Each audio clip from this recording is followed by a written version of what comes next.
What's up, my loves? This your girl Diamond, and I'm back with an all new episode of Love and Hip Hop Miami. This is titled Wrong Way, I believe.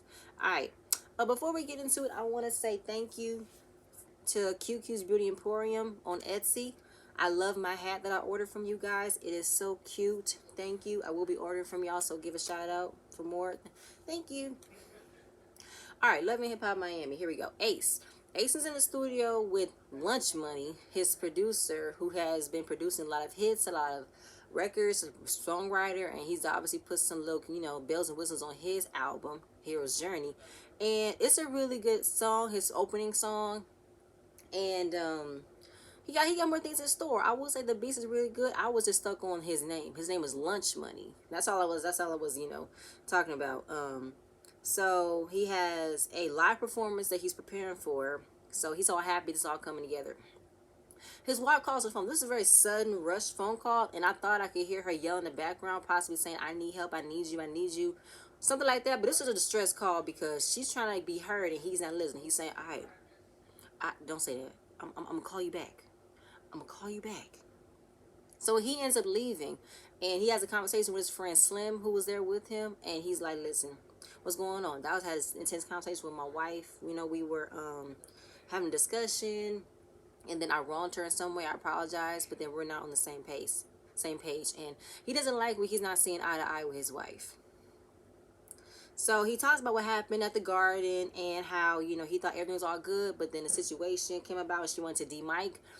And then that was that. I said in my last video, she wanted to let him know that when she had her life coach appointment, she straight up told him, "I'm done proving myself to your mother. I'm done trying to do things, trying to fix things, and trying to be what she wants me to be, and I cannot do it. Everything I do, she criticizes me." And also, when it comes down to him being a part of this industry, things are handed to him. Things are done for him. And he's not recognizing things that she's done for him, that he doesn't even know how much she went through to get it, because it's all about the contribution. You know what I'm saying? So she felt like in the past, it was on me, and I don't get recognized. I don't get recognized. I don't get acknowledged. I don't get a thank you. I'm just used. I'm just used. You know what I'm saying? I'm taken advantage of. And I'm done being taken advantage of. So yeah, so he's talking about trying to figure out the equality. That's the one thing that they want to keep on talking about, is the equality in the relationship. Everything's 50-50. It's not because I'm a man, you do this for me, and I just accept. No, it's 50-50. We both put in the work. And he wants to be able to be open to that. And Sheila was the one that gave him the book on how to be open and honest, because they came from two different worlds. He came from a world where he couldn't express himself without, feeling like he's being weak. She was in a world where she expressed herself and was honest and open. So he wants to be able to open up more. And yeah, that's it. Understanding and opening up more. Sheila, that whole conversation, she felt gaslit, undermined, unappreciative, not feeling heard. She instantly just left, and she know where she was going. She just started driving, and she ended up driving to Orlando because she felt like, where am I gonna move for? Roller coasters. So she went to pretty much the Six Flags in Orlando, or Orlando Studios. I have no idea, but she went somewhere, and she's just, in the mirror giving her affirmations, because she's saying, as women, we tend to stop doing things for ourselves, stop caring for ourselves, because we feel like we expect a man to do it. And at the end of the day, we care about ourselves first. We know what we want. We know what we like. You know what I'm saying? We should put ourselves first at all costs. And I need to start practicing what I preach, because like I said, we tend to just stop. We tend to just stop what we used to do, stop our daily, beauty routine, stop doing things nice for us, and then we put ourselves on the back burner to make sure the man is good, make sure he good. Don't forget that we have like a standing nail appointment that we want to keep up our beauty regimen. He has something else to do in the morning, and I have to cancel that to make sure he's good. So she's pretty much saying, you know what, I didn't even tell him where I was going, because they asked her. No, I just got in the car and left. I don't need to tell him anything. I wasn't even mad at Sheila for doing that. Put yourself first. Oh, my Lord. It's so hard for a woman to get lost in a man while doing everything. And for me, being a wife and a mother, I tend to put myself last. I don't know what it is. A click just happens, and I feel like, you know what I want can wait. What I want is not important right now. What's important is making sure he's good, making sure they're good. I'll get what I get when I can. I can wait. I can wait, but it's for like, fuck that. You want it, you get it. You know what I'm saying? They don't have no issues getting the stuff that they want when they want it. You know what I'm saying? Why is that we have to second guess and be undecisive on the things that we want? Why is that? Suki. Suki's is in a management meeting with all her team. I don't know why she had Bill carry her. Oh, sorry, Little Bear. I don't know why she had Little Bear carry her. But anyway. So she's trying to put herself out there. You know, brand Suki. We need to get Suki more out there, considering the fact that her Instagram is taken down. We need to do more. Her mom isn't there because she's managing other artists. What I want to understand is, what was the point of having your mom manage you if she's not going to be in this type of meeting? She should be in this type of meeting. She should be present for this. And I don't know why. Okay. So, excuse me. While everybody's coming in waiting for Tip to arrive, it's all about finding out their roles. Who has a role in this? And Tip comes in. She said, "Listen, all I want is clarity. What is my role?" And that's where I would take it from there. So she said, "Listen, I like to be organized and I like things to be done in a nice fashion, old fashioned way, nice strategic type of way so we can get things going." You know what I'm saying? So Suki says, "I'm booking my own shows. I'm booking my own studios." Tip says, "Boo boo, what you mean? Listen, I was doing all that for you. So I felt like you shouldn't even burden yourself into obviously paying out of pocket for your own bookings, your own studio time." So at the end of the day, it's some things that Suki don't have. Suki just has to be the artist. You know what I'm saying? Everything else has to be handled for her, you know?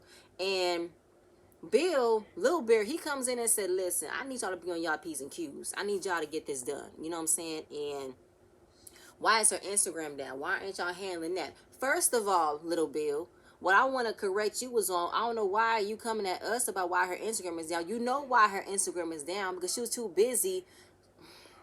She was too busy fucking you on OnlyFans and decided to post it on her Instagram, knowing damn well that's an explicit ass scene that they're not going to okay. They're going to ban that shit. Hence why her Instagram got taken down. I want Suki and Bill to accept responsibility for what they put themselves in. Hence why her Instagram is down. And I think that's what Suki is feeling. But she's not saying nothing. She's literally allowing Bill to talk. And she was like, first of all, I don't know why this man talking. I didn't invite him. He invited himself. I don't want to mix business with pleasure. I want him to just sit down and just be quiet. Be the fiance and don't say nothing. So, and she said, who invited? Yeah, all that stuff. So, between her mom is the main manager and Kelly is the role manager, where does Tip fall in at? So obviously Tip is a mother first, so she's not going to be comfortable being on the road weeks at a time. But you can, Suki. You can be on the road weeks at a time. Oh, because this is your career, right? You trying to make a better life for your kids, right? So obviously you can understand Tip's plight of not being gone so much because she still has a kid to take care of. Okay, I'm going to leave it alone. So, like I said, that's all Tip want to know. What is my role? So it's like for her and Kelly, they're trying to like oversee her music and everything because Suki said, at the end of the day, Tip has done a lot for me. I'm not going to take that from her. She's definitely had my back. She's definitely had my best interest. So whatever she has to say, I'm going to listen. I'm going to believe her. The other manager, he's still being a little bitch. He's still complaining about, you know, what this Tip has to offer. She's just a stripper. Nigga, fuck you. And you're receding. No, you're gone. Hair. You have no hair at all. You just keep on holding on to that patch of dreads you got in the back. Leave it alone and just shave it all off, sir. So obviously, you know, just Tip just want to be sure that they can all come together on one accord. If we meet up in the studio, we can go through some things, go through her schedule. I'm down with that. As long as you understand that I'm an organized person and I like things to be done in an organized way. That's all I want it to be understood. And then of course, Lil Bill, he keep on commenting and say, "All right, so I need to get on your ball because I need to fix this. I need to fix this." You know what I'm saying? Because at the end of the day, this is my woman, and I respect her, and she has a lot. She's the brand, and needs to fix it. She's the star, all that stuff, and she's not a confrontational person, so she doesn't know when to voice her opinions when she wants to. She doesn't know how to. So I'm gonna be the one to speak for her because I know what she means. I know what she has to say. I was like, okay, Bill. Okay, Lil Bear, got it. I'm gonna do Trina all in one because I don't need to go back and forth with the scenes because this was literally the same thing that happened last episode. She had one thing to do and it carried on to the entire episode. One in one is what I'm gonna do. Trina, again, she's at a music video with no information given to her the right way. It's for an artist. I forgot her name. That song Twerk. It's popping in my mind, but I can't get it out. She collaborated with her. She did a feature on it. And she's an upcoming artist in Miami. She's really good. She's so happy how far she's come, and it's sky's the limit for her. And again, there's some things that her manager CO did not do. He did not tell her the exact props to bring, because this obviously is a cheerleader type of music video, and all he told her was to bring tennis shoes, and she brought black tennis shoes. But she asked him what tennis shoes to bring. All he said was tennis shoes. And she spoke to the woman, the girl. She said, I told him to bring you white shoes. He didn't tell me that. The fact that she's the one that had to tell him, I'm like, this is some BS for me right here. Like, she is stressing on top of everything. Her managers are dropping the ball, giving her wrong information again. It's like, with everything going wrong, I'm trying to understand why the communication, the phone, the game of telephone is just all fumbled up and staticky. I want to understand something. So obviously, this is all affecting her anxiety and her stressing out, because we're a week away from Trina Day. She was, given Trina Day by the commissioner of Miami. And every year for Trina Day, she does like a carnival. She gives out games, funds, gift certificates. It's a whole thing for the community. And nothing is getting done. It's still a mess. There's no flyers preparing for Trina Day. And her other manager, KD, who is remotely living in Atlanta, finds it difficult for everything for Trina to do. There's no vendors. There's no food. There's no flyers. There's no gifts. There's nothing happening right now.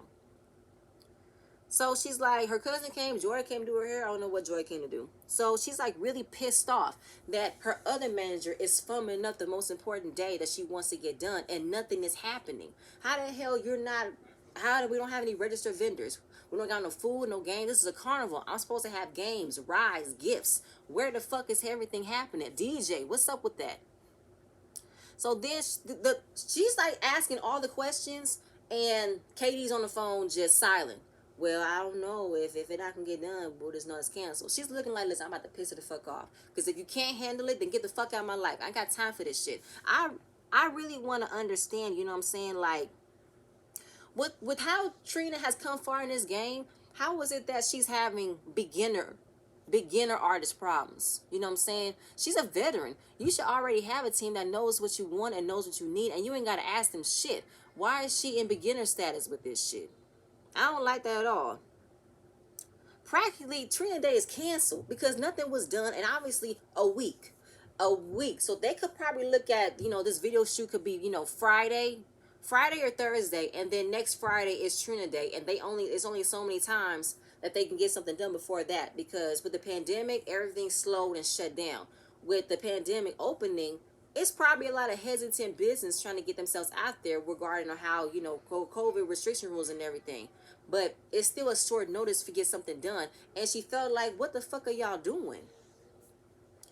So, then she finally, and I'm mentioning, first of all, I want to mention the sweating.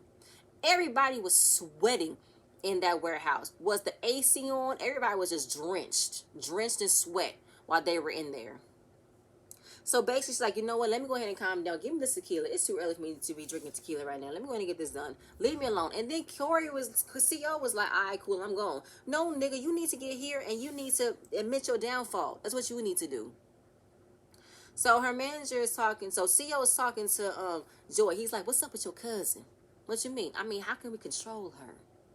I mean, y'all know how Trina gets. She extra. She's stuff like that. But then she also says in her confessional on how Trina is definitely stressed out because, for one, the loss of her mom, and then the loss of her brother. Granted, she lost her mom last year, and her brother's been gone for some years now, but you can never tell someone to get over a loss of a member, a loss of a family. You can never tell them that. But Trina definitely needs to come up with a better way to talk to people, and definitely a better way to communicate what she wants without yelling at people. She definitely needs counseling. She definitely needs it. But I also want KD and CO to admit their fucking downfall. If you know the type of artist you are managing, you know for a fact she don't take no for an answer. You don't know she don't take no laying on the ground. She don't take no shit. You know what I'm saying? She don't expect nothing but greatness from y'all. I don't know if this is family members. I don't know if this is childhood friends. I have no idea. But the fact that I don't know if y'all trying to play up as Trina is this most difficult ass artist that can't be managed, I don't like that. I don't like that at all.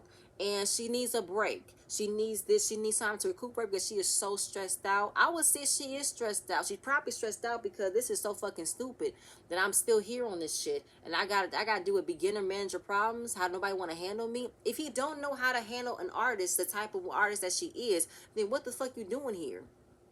I don't like that at all. I don't like that at all, but like I said in the beginning, Trina definitely does need counseling. She definitely does need help. She comes with a better way of communicating to people. But KD and CEO definitely needs to accept their downfall. You guys have been fucking them. It's the same shit. Y'all keep telling her wrong shit, and y'all get upset when she gets upset. That's how you see. I just said that she gets upset when you guys get upset. Because how the hell that y'all? I'm done. I don't want to do this no more. I'm done. I'm done. Done. Done. Amada. She's scared trying to schedule a hair appointment with a stylist because she's trying to get her music video muerte going on. And her and Adeline are good. They're okay. They're talking. But of course, she knew that her being back in her music career would be a distance between them. But she knew that. And she goes outside and she says, Mommy, what are you doing? Huh? What are you doing? Why are you cleaning? What are you doing? Mom, are you okay? Her mom has had some faint spells, dizziness, nauseousness, and turns out her mom's health is really serious. Her mother has thyroid, high cholesterol, diabetes, blood pressure, and she's like, "What's wrong? You're not eating your food. You're taking your medication. What are you doing? Oh my God, Mom, no!"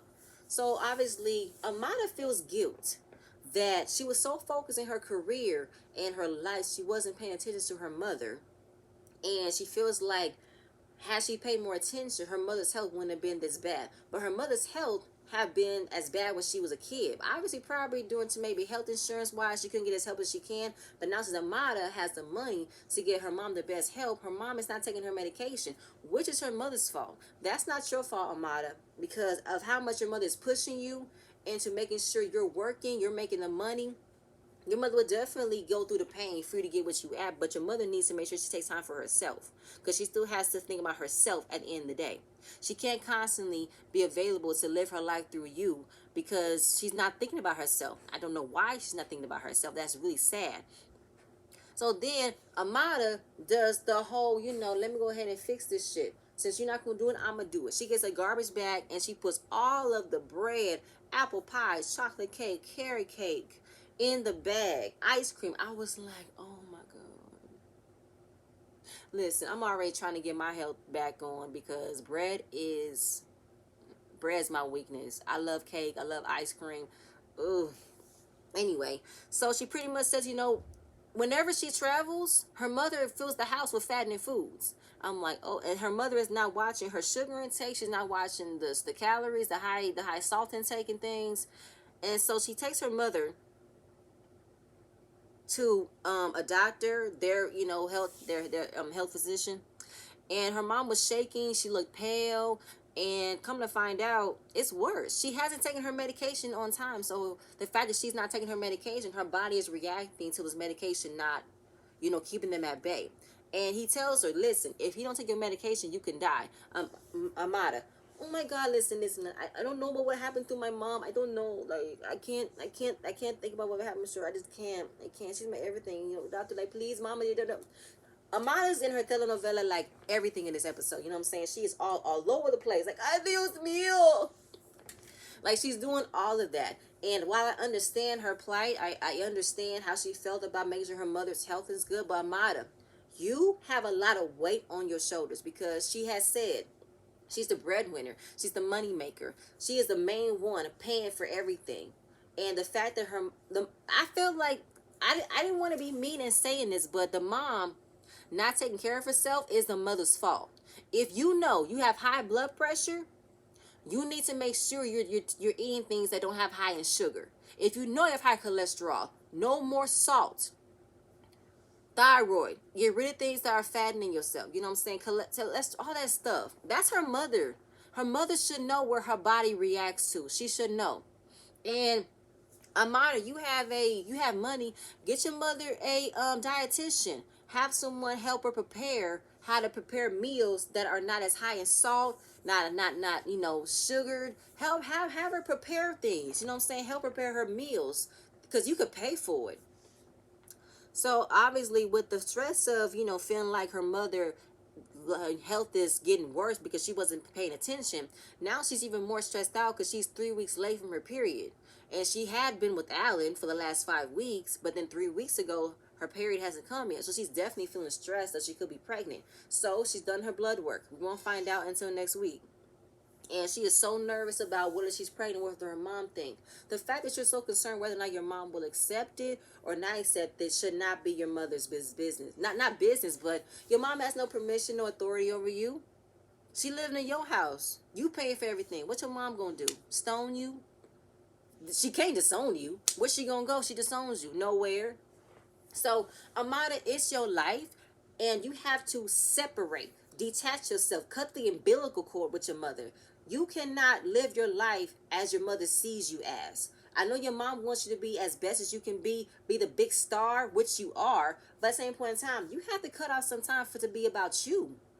You know what I'm saying?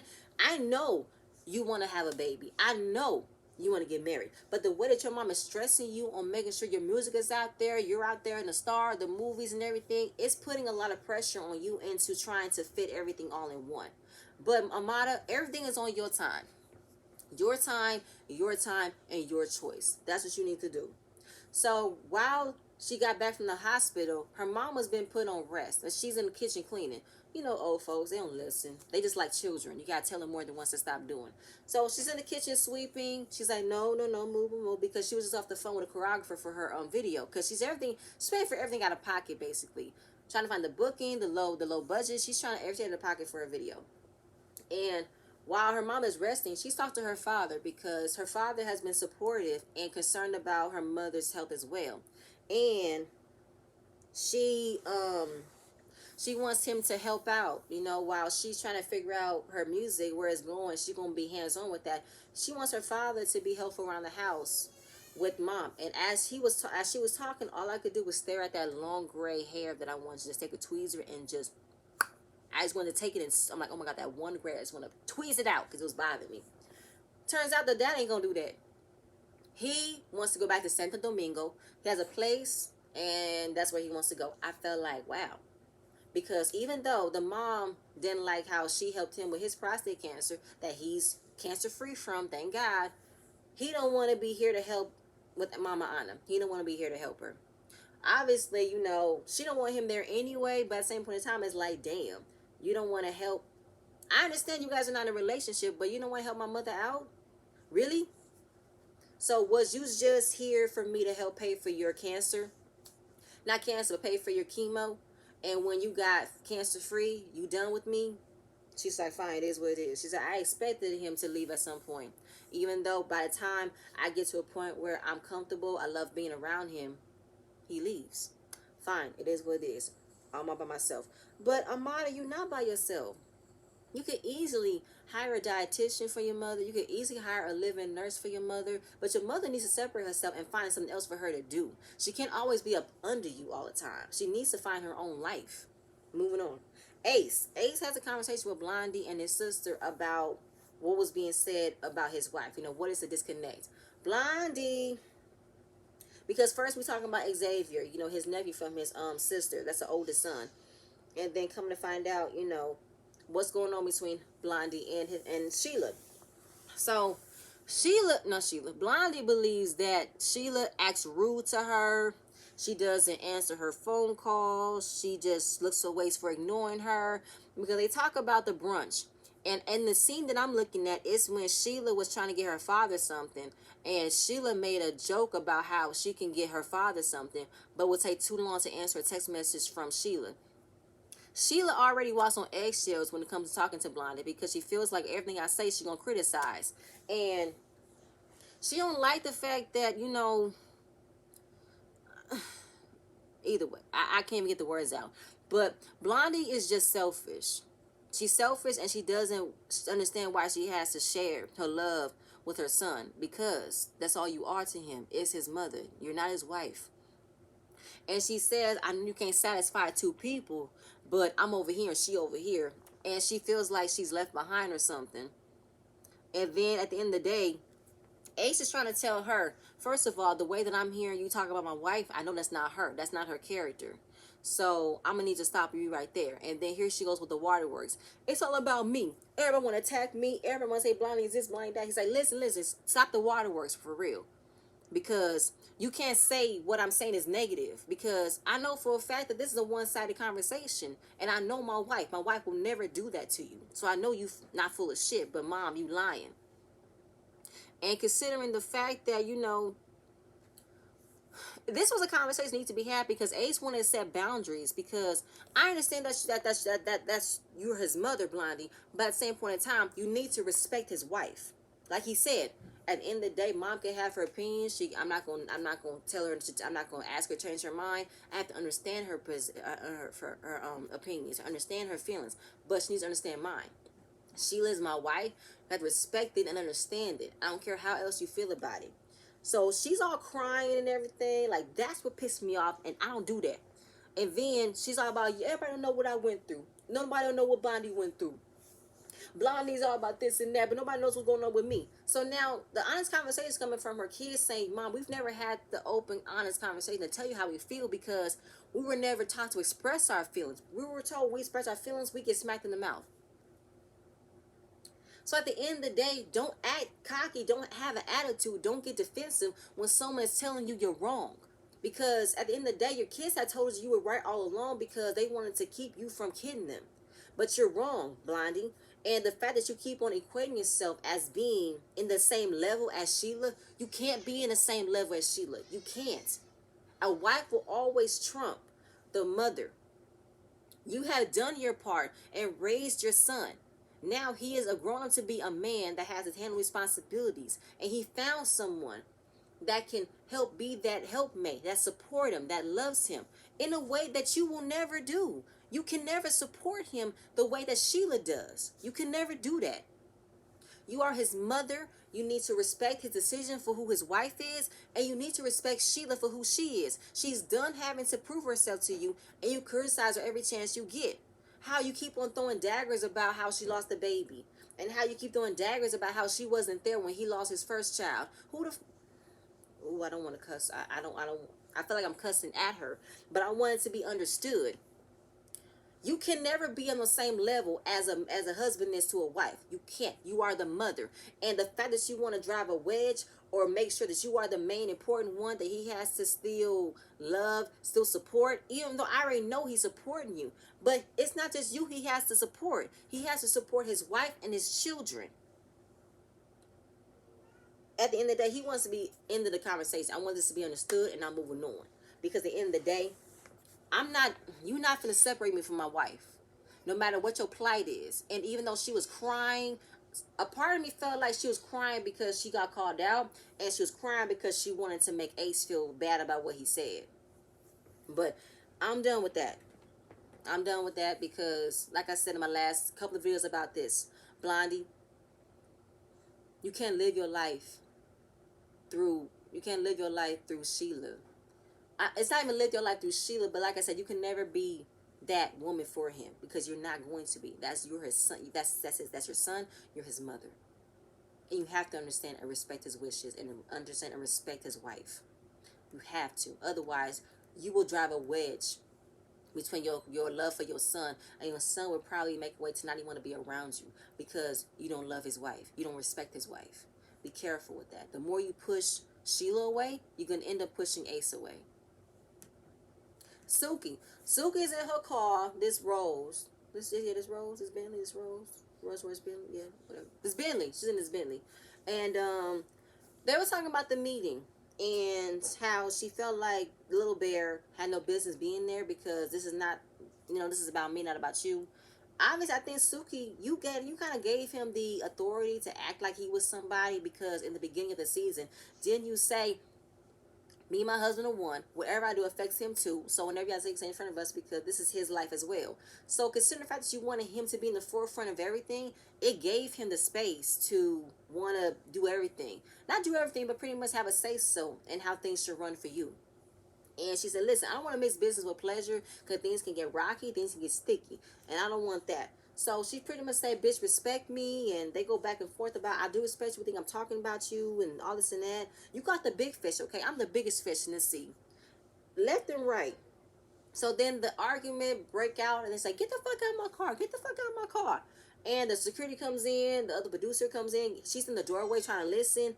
First, it was like a back and forth about get the fuck out of my car, fuck you. And no, I know my man. My man would never disrespect me. And I know my bitch. I would never disrespect her. I love her.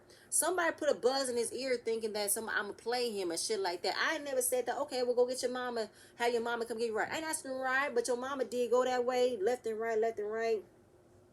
You pathetic, you dumb, go on, motherfucker, go, go, go. At the end of the day, nobody was moving. Suki was in his face. Well, she was over to the passenger side, but he's leaning back like, all right. Like, and then that, you know what? I don't even listen to his ass because he be talking shit. I ignore him. But nobody was moving. Suki wasn't as irate, you know, she was all in his face, but Bill was calm and he just accepted it. Nobody got on a seatbelt. Nobody did anything else differently. They just sat there and be like, oh my God, what is this argument? Versus the arguments already happened on Instagram on how they broken up. All these stories that I cannot keep up with. It's about like a 5-minute clip, and I'm gonna have time to listen to all of it. But next episode, they gonna go to the counselor session and find out they need to be married or not. But that's it, y'all. That's all I have. Please stay tuned for my next video, and I'm gonna see you guys later. Bye.